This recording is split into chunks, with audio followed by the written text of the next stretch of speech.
Hey, we have no music. We're starting the show today in a different fashion because something went wrong with the server literally 5 minutes before the show started. So I can't run any commercials today. So you're lucky. This is a commercial-free show. I'm joined by my good friend Daniel Orrego today, and we're going to talk about something that's going on that a lot of people don't even realize. And that is there are dog food wars going on. There are wars going on between companies that have a vested interest in keeping things the way they are, and a group of people who are trying to spread the word, like Daniel, Rodney Habib, and Dr. Karen Becker, who are trying to spread the word about what's going on and how dogs are being fed foods that are not good for them. How you doing, Daniel? Not too bad, man. It really is great to see you, even if virtually. Yeah, I know, right? I know. Well, you're like a jet setter. You're traveling everywhere now. And for this purpose, what we're talking about today, right? This is why you travel all the time. Indeed, yeah. Most recently, our team was down in Brazil, chatting with veterinary oncologists, general practitioners, and dietitians who are starting to develop a real interest in understanding the metabolic impact of commercial dog foods. So so people may not know who you are. This may be the first time they're seeing you and hearing you. Talk about your background with Epigenics Foundation. Sure. So as you know, Carl, Epigenics Foundation really grew out of a shared interest between my good friend and colleague, Ron Penna, who's the CEO of Quest Nutrition, and a real interest in trying to understand sort of the intersection of metabolism and disease, and to really try to get to a point where we could have a better fix on how nutrition can act as an intervention in both preventing and mitigating disease progression. And part of that trajectory centered around a project called Keto Pet Sanctuary, which looked at how the work of Dr. Thomas Seyfried and Dr. Dominic D'Agostino in brain cancer patients and rats using a ketogenic diet to address various forms of cancer could be applied in a canine model. And it was really Keto Pet Sanctuary that kicked off Ron's vision for trying to understand, okay, how does nutrition play a role in addressing disease with a focus on cancer? And you guys made great strides. I mean, you were effective at actually freezing tumor growth in dogs, and actually taking dogs who were told that they had maybe days, weeks, months to live, and actually having them live very, very much longer lives as a result of the nutritional interventions that you used with these dogs, right? Yeah, that's accurate. And while, it's not controversial to observe that, cancer and the various tumor models that are out there is a very, very challenging disease to address. But what we learned in pretty short order, and what we're continuing to learn now, is that really and truly nutrition can play a central role in slowing down disease progression, and of course, in the best cases, actually acting as an intervention to reverse disease. And so that's a great segue to today's discussion. Yeah. And that is that for those who have never seen the documentary Pet Fooled, and you own a pet, especially a dog, you need to watch it. It'll bring you up to speed with some of the things that we're going to talk about now.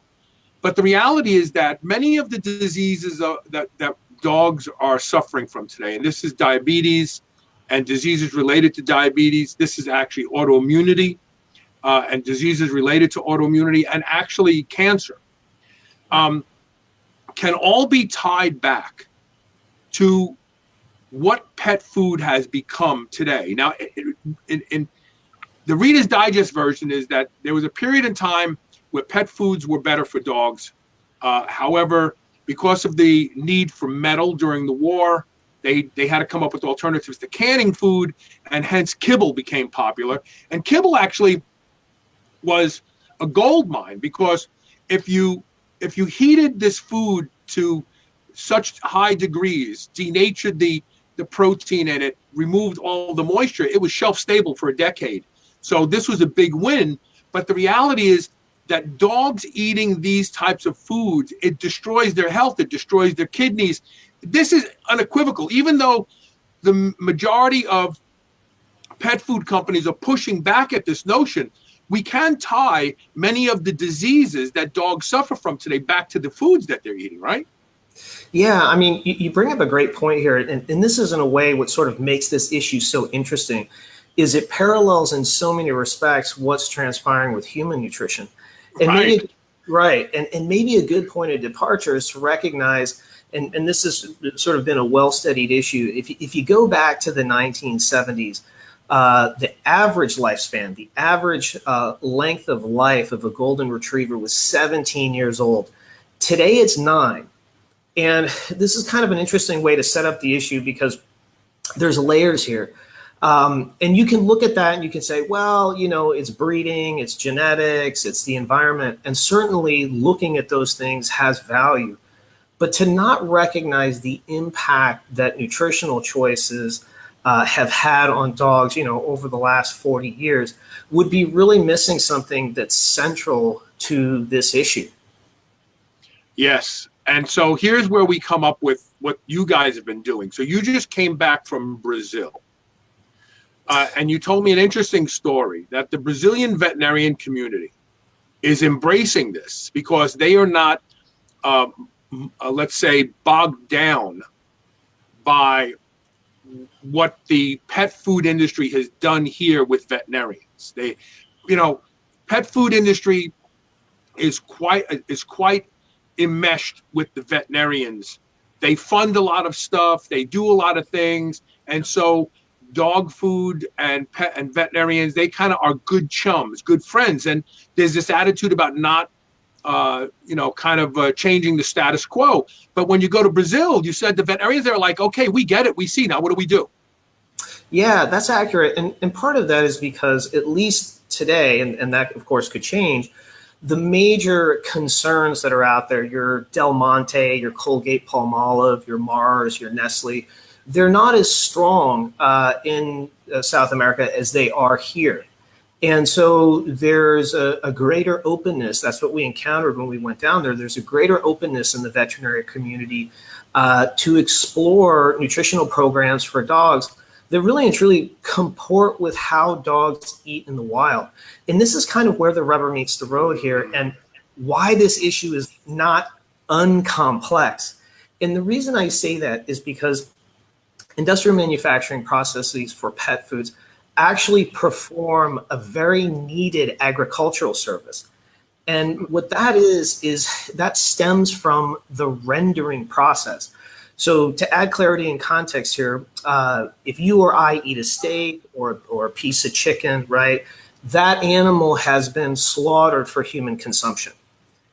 Now, the waste product that is taken away from that process is what actually ends up in pet food, and it's rendering. Rendering is just a term for high heat processing that actually is the first step in creating the powders that ultimately are agglomerated and extruded to make a piece of pet food kibble.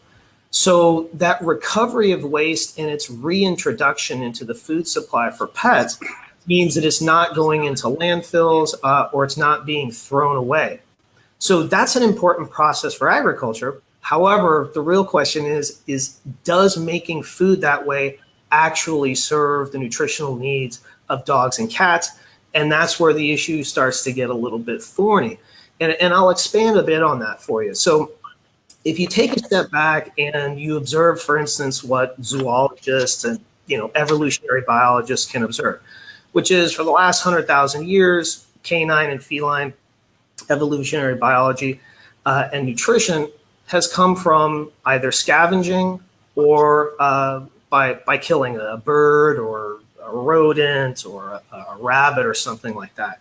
So for the last 100,000 years, it's only been in the last 80 years, and really and truly only in the first world, where a dog or a cat has even had the opportunity to consume a high heat processed, extruded, in some cases irradiated, subsequently refortified piece of high glycemic, in other words, high insulin response, high carbohydrate kibble. That is a very modern phenomenon. It's not something that's happened until the most recent epoch.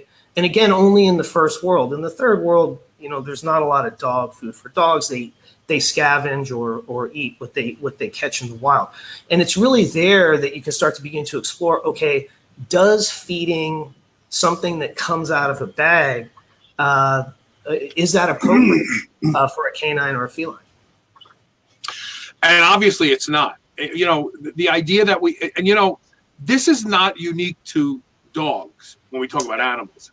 I remember reading an article about the San Diego Zoo and a black bear, Ursus americanus, that had developed heart failure. This is not seen in the wild. There were other animals in zoos that are developing diseases that we typically see in humans exclusively.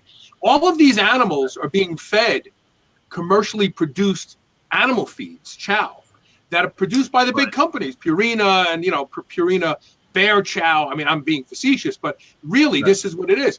And so to tie this into what we just learned about human food, what we've learned recently through a series of really well done studies on advanced glycation end products is that the problem with processed meats today, so we thought it was nitrates and nitrites.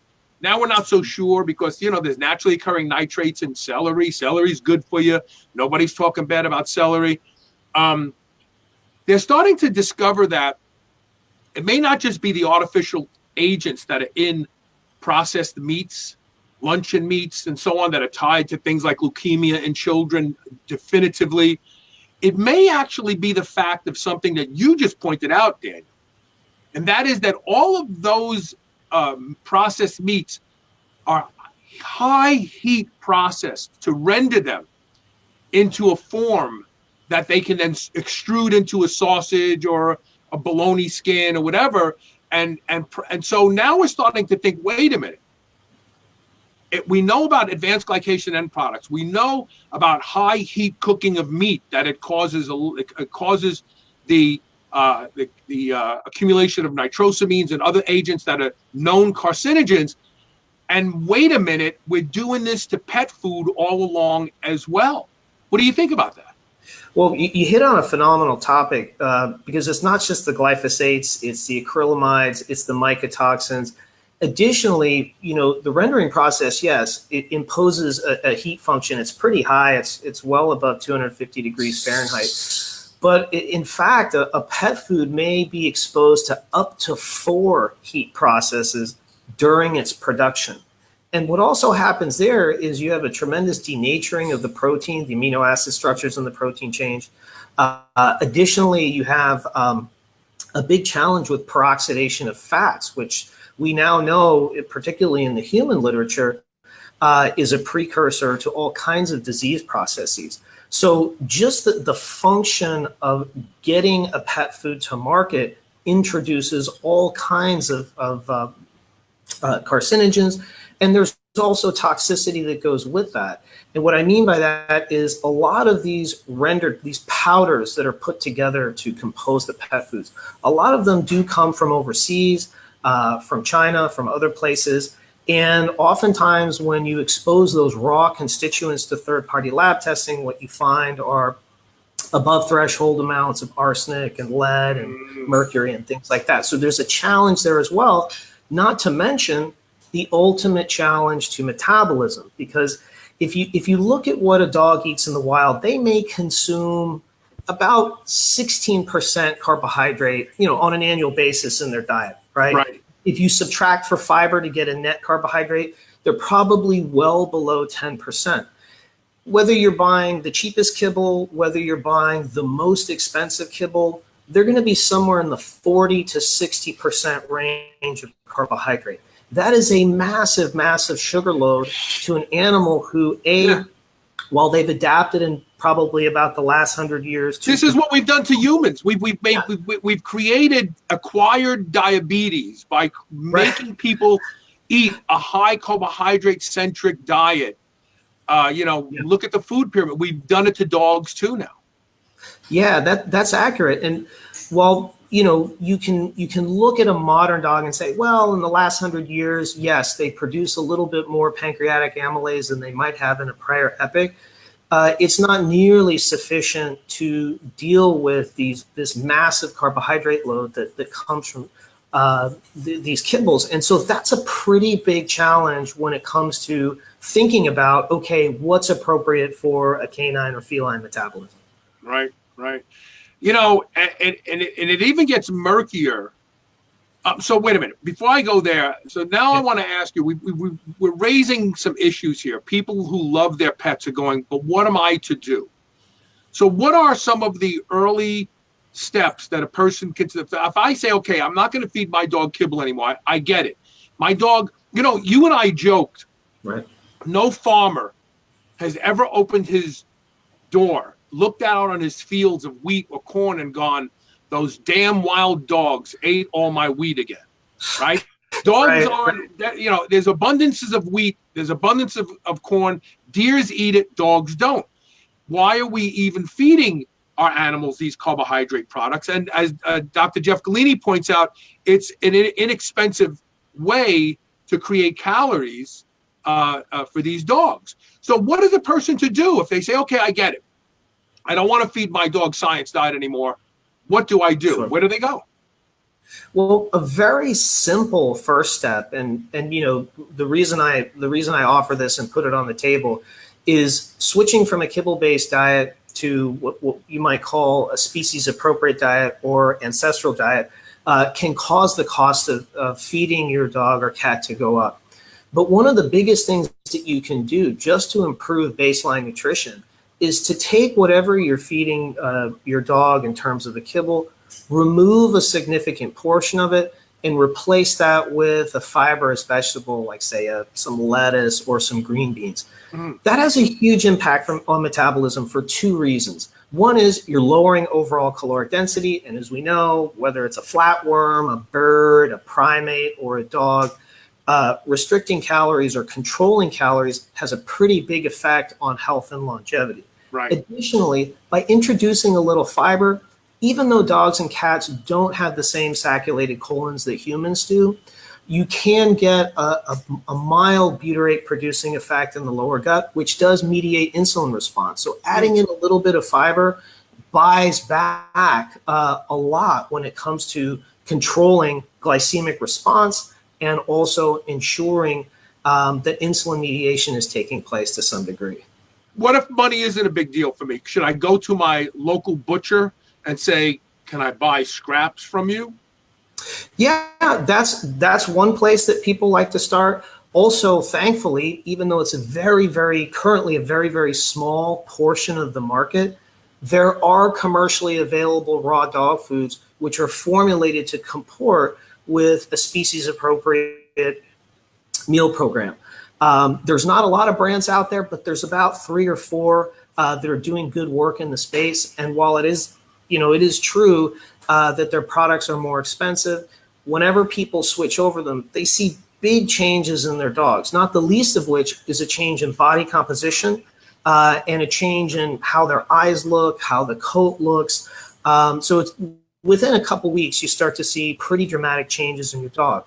If you're going to do it yourself at home, there are some challenges that go along with that. In other words, you want to make sure if you're sourcing your own meats and veggies that you also balance the micronutrient portion of a meal program. And sometimes that can be a little tricky. The great news is wow, you go on Facebook, you go on Instagram, you go on the web. There's a ton of raw feeding groups out there that really dive deep into the details of this realm. So it's not hard to get help if you want to go down this path. Right. Okay. Now I want to talk about our second topic. Sure. And that is people who choose to be vegan, who then decide to feed their dogs a vegan diet. We are seeing a greater surge of vegan zealotry today because of the anti-meat movement. And people feel that, well, if vegan diet is good for me, it's good for my dog too. What do you say to these people? Well, there could be a rationale for that. And in the same way that there could be a rationale for any nutritional program for a certain period of time, right? The same thing could be true of humans. It may make sense for somebody to eat a vegan meal program for a period of time. The question really becomes, is that the most sustainable nutrition program over the lifetime of a dog? And particularly given the choice set currently between a meat-based kibble and a plant-based kibble, it's really a lateral move because you're still feeding kibble. You're still feeding 40 to 60% carbohydrate. You're still feeding something that has advanced glyphosate end products, that has acrylamides, that has all kinds of quote unquote natural flavors like cadaverine and putrescine in it. So in terms of the metabolic and health impact on the dog, it's really a lateral move. The real question, the real choice set or the real question is, do I feed my dog any kibble, whether it's a meat-based kibble or a plant-based kibble, as opposed to fresh food, which of course comports with what they would eat evolutionarily. I think the other part to this too is to really have a serious conversation about, what dogs are.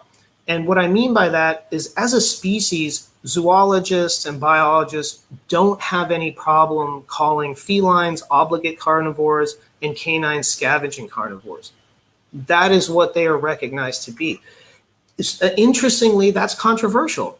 Today, many veterinarians and many medical professionals will say that dogs are omnivores.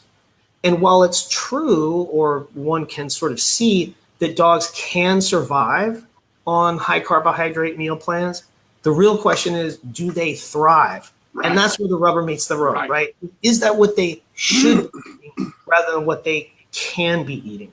And so that's something that, of course, if you do recognize as scientists, as zoologists and biologists do, that dogs are carnivores, then boy, it's a steep hill to climb to make the case that an animal should be eating a vegan meal program for anything other than some short period of time.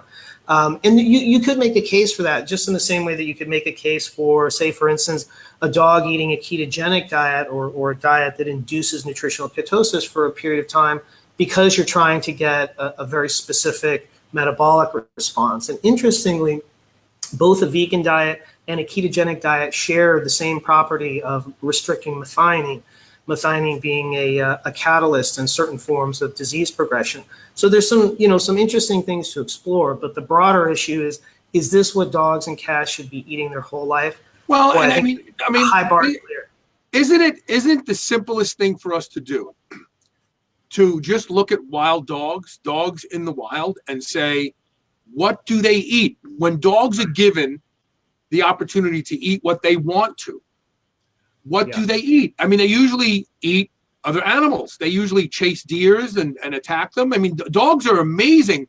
They hunt in packs. They're an apex predator when they're in a group. I mean, they can take down a bear, a group of dogs, and they will eat on it. I mean, I know that dogs will eat grass when they want to regurgitate for whatever reason that they want to throw back up. But I don't see dogs, and I've seen dogs hunting. I've seen wild dogs. I've seen coy dogs. I see them, eating deer carcasses, whether they've killed it the day before and they're coming back, or as you said, they're scavenging. I don't see them eating, turnips and stuff out of people's gardens. So why is it so hard for veterinarians to look at the evolution of the breed and go, yeah, they don't eat vegetables, but let's stop feeding it to them? Yeah, I think it's where really the onus of the argument lies. And there's an opportunity to kind of flip that, right? So the classic criticism of this conversation for medical professionals, veterinary oncologists, is, hey, show me the literature on raw feeding. Show me what the science is that demonstrates that, in fact, feeding raw foods is better than kibble. But I think it's actually the inverse of that. It's incumbent upon the pet food manufacturers to demonstrate that the kibble is appropriate.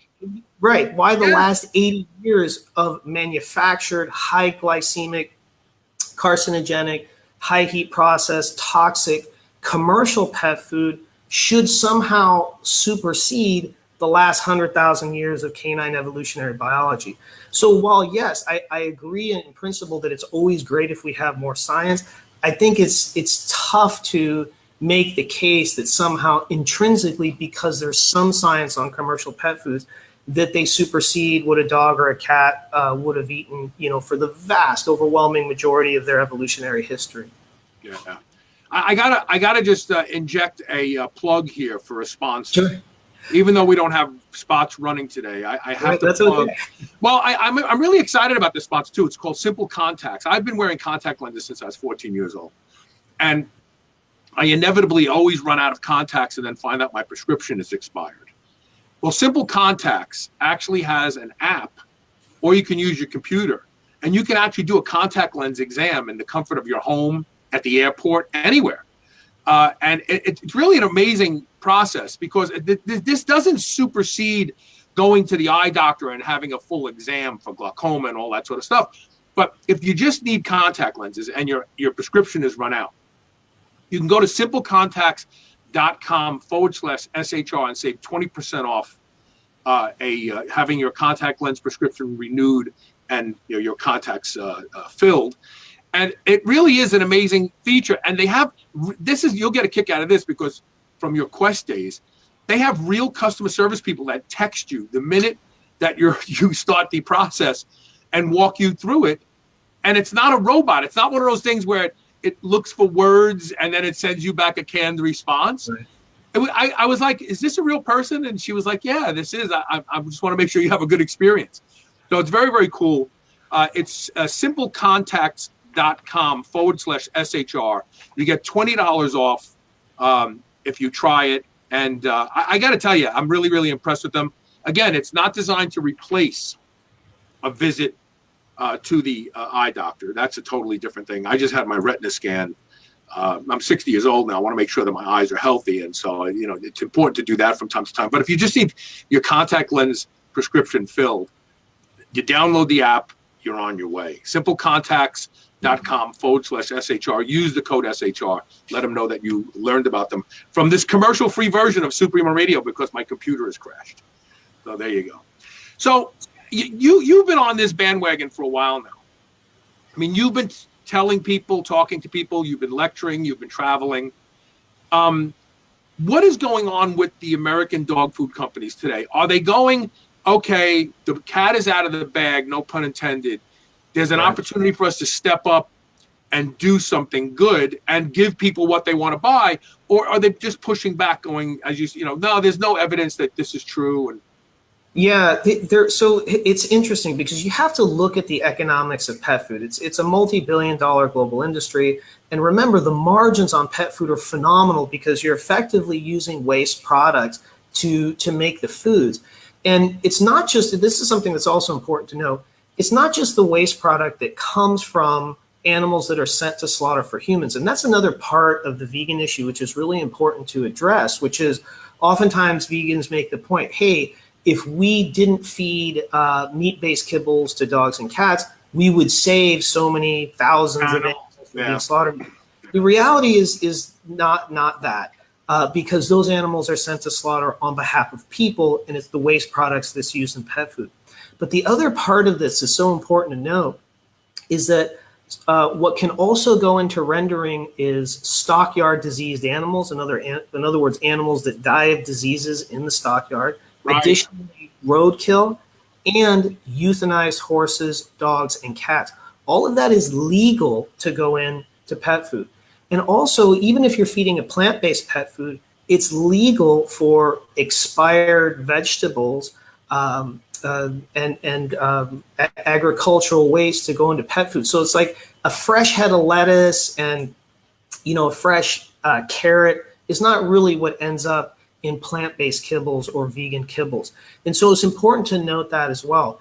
The other part to this is, while it's true that fresh pet food year over year is the fastest growing vertical in pet food, as part of the total economy, it's like 1% or under 2%. So here's what's interesting, is that if you look at the response in marketing from big pet foods, There's been some acknowledgement. So, for example, Purina makes a kibble that contains MCT oil in recognition of, hey, we may need to address some issues of metabolism in dogs. Additionally, a lot of these big pet food companies are very quietly, through investment partners, taking positions in raw pet food manufacturing. And part of that is because, these are companies that do have intelligence and that do look at market trends, and they can see, hey, this is a fast growing vertical. Even if every pet parent out there in the world decided to feed their dogs and cats fresh food, it would still take a while for the major concerns out there to adapt to that. And there are some issues when it comes to manufacturing fresh pet foods that do need to be addressed in terms of pathogen risk and in terms of what really constitutes fresh, because there's all kinds of processes out there that are counted as raw or fresh, but in fact, upon further analysis, are not. So those are some of the industry challenges that still have to be addressed. Yeah. I want to plug one raw pet food right now. It's called Valiant Pet. Yeah. And I've heard some really great things about Valiant Pet. And I have friends who are involved with that company, and they're very, very serious about curing diseases in dogs and obviously cats as well. Is a product like that expensive? It is. It is. Any product that is fresh and frozen or fresh and freeze-dried will definitely bring a higher price point out there in comparison to less expensive kibbles, even if they're premium kibbles. Anything that is in the fresh or raw category, immaterial of how it's processed, will ultimately call for a higher price point. I guess part of me thinks we're overcomplicating it. But then again, I think to myself, we don't have butchers any longer, right? You get your meat at the grocery store, and the grocery store doesn't even want to give vegetables that are not rotten yet, but just not saleable anymore to like soup kitchens. They're like, no, there's liability in that. If somebody gets sick, then it's our fault. Because if we still had butchers like your mom and my mom used to go to buy chicken and beef and pork and stuff like that, they threw those scraps in a bucket, and a truck came and picked it up, and they probably used that to make sausage and Spam out of. But I mean, you could at least go to the butcher and say, can you give me some fresh scrap meat that you just cut up today? I'm going to feed it to my dog. Even the bones, as long as the bones aren't cooked, right, they don't splinter. The dogs can chew the raw bones too. Yeah, you're not wrong. I mean, for people that want to feed fresh at home, obviously acquiring the meats yourself can lower the cost dramatically, particularly if you've got a big dog. If you've got, like, say, an Irish Wolfhound, or you've got a Great Dane or an Italian Mastiff, those are dogs in the 100 to 150 pound range. So feeding, raw commercial food, boy, the ticket price can add up there. So going out and acquiring, your own turkey, your own beefs, things like that you can assemble and put together yourself, that can bring the price down significantly. What about those who hunt, right? So maybe you get a doe tag and you get a buck tag, and you take 2 deer and you process and you freeze. Taking that meat out of the freezer, letting it thaw, and giving it to your pet, that shouldn't be a bad thing, right? Well, I mean, there are people that do that. And in fact, there's a whole style of feeding called prey model that comports with precisely what you described, where small game will be given to the animal, or very, very lightly processed game, like, say a freshly butchered deer or cow will be offered as food. Again, the big challenge with all of this is to make sure that as you're going through that process, that you do balance the micronutrient load for the animal, which is really important, because that's something that oftentimes that's the piece that's missed. So adding back in trace minerals and vitamins is a big part of the sort of the do-it-yourself. How would you do that? How would you do that? Would you just give them some vegetables, give them some kale or some broccoli along with it, or what would you do? Sure. There's really two categories of choices. The simplest and probably the most convenient is to just buy a synthetic vitamin and mineral mix. You can get it off of, Amazon, something Right. like that. Some people like to do everything naturally. So instead of, synthetic iodine, they might get some seaweed. They might do some bone broth for calcium, things like that. You can kind of put it together naturally. Obviously, Right. there's more work, more time, more expense in doing it that way. Yeah. Now you have a dog. Yeah, I'm a dog and cats guy. So Oh, okay. So you have a cat as well. yeah, And I know your dog's name is Patience, right? Temper, Temper, very close. temper, temper, temper. Okay. And so one of those virtues. Yes. And so what do you feed to Temper? So we pretty much rotate the protein sources. He'll eat ground turkey, ground chicken, ground bison, ground beef. Raw. And we just sort of rotate through those protein choices, which, as you'll observe, will have, slightly differing fat loads that go with it. And then we'll typically put in a small fiber source, maybe some lettuce or some green beans, and then balance out the remainder of the complex with very simple micronutrient and vitamins that are, appropriate for canines. Like in a powder or something. Yeah. And when you now, has Temper always eaten raw, or was there a period of time where Temper was eating kibble? Well, I'm assuming that he was eating kibble prior to me rescuing him. Okay. Because he did go through the shelter system where I don't know if there's a shelter that feeds fresh food.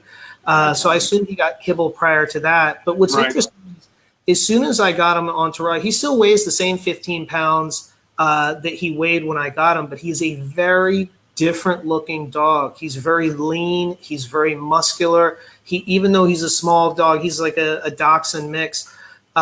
He looks like a little mini power lifter. You can see the musculature in his chest and in his hindquarters, even though really his weight hasn't ever fluctuated more than a pound up or down from 15 pounds since I got him. When you first introduced this type of feeding, assuming that he was, and that's a pretty valid assumption, he was eating kibble before, did he take to it right away, or was there a period of time where you kind of had to wait for him to get used to it? Yeah, there was a little bit of a transition period, and that's very common in a lot of dogs. One of the easiest ways to expedite that transition period is to control calories very judiciously and also exercise the dog very rigorously.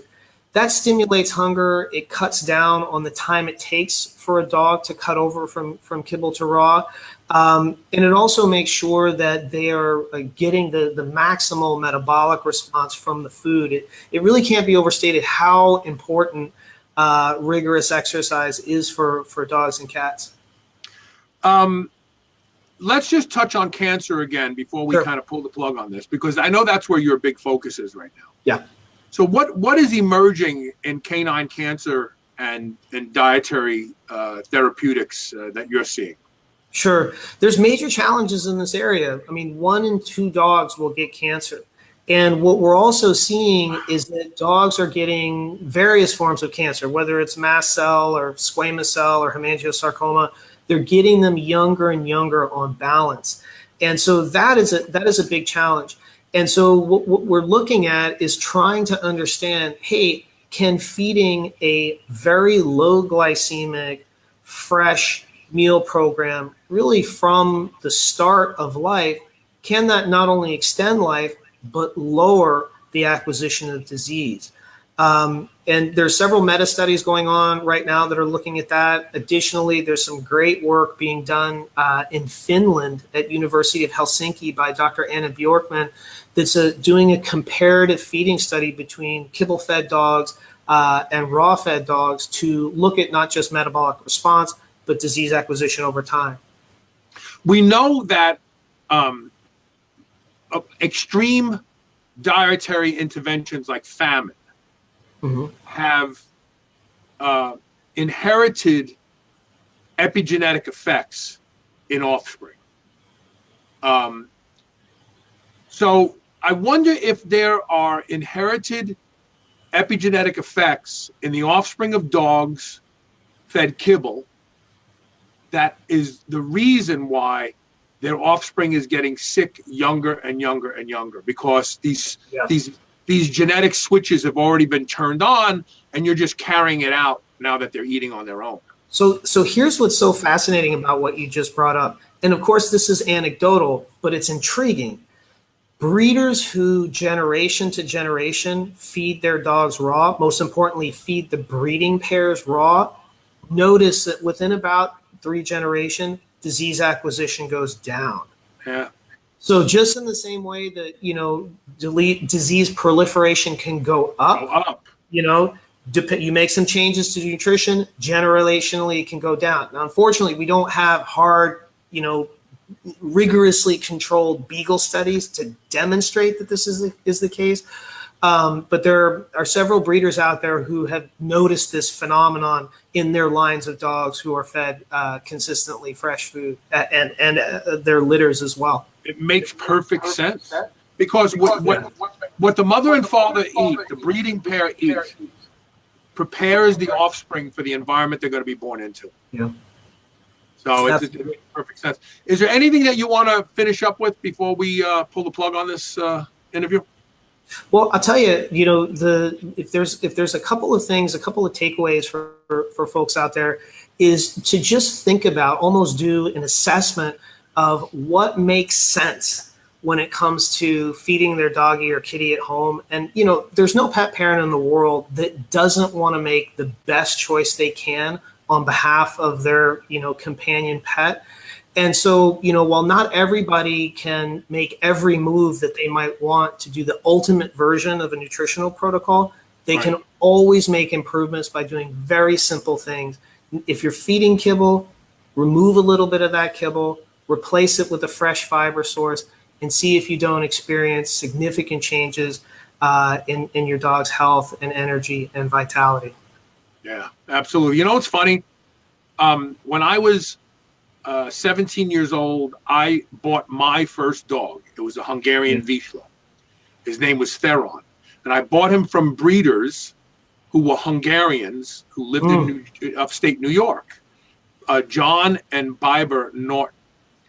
And when I bought the dog very inexpensively because he was monorchid, only one testicle drop, so he couldn't be a show dog. And that's all he ever ate. And he lived to be 18 years old.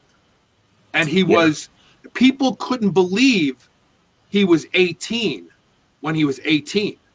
And all we ever fed him was raw chopped meat and cooked rice. That's all we ever fed him. And that's all they ever fed any of their dogs. So they obviously understood this, coming from Hungary and breeding dogs, that the raw meat was important for this animal. Yeah. It was a very expensive dog to feed, but he gave us, 18 years of joy. And I remember he could leap like 6-7 feet high. He used to leap over a chain link fence like a gazelle. And people would go, "How old is that dog?" And I'd be like, "Oh, he's 16." He's 16 years old. He had no fat on him, like you said, all muscle, no fat, very, very little gray whisker. It's amazing. So I guess I kind of experienced this on my own firsthand, but I wasn't really paying attention when it was happening. So, Daniel, thanks for being on the air with me today, even with all the technical difficulties. I'm sure that people are going to get a lot of good information from this. Nothing but good times, Carl. Thanks, man.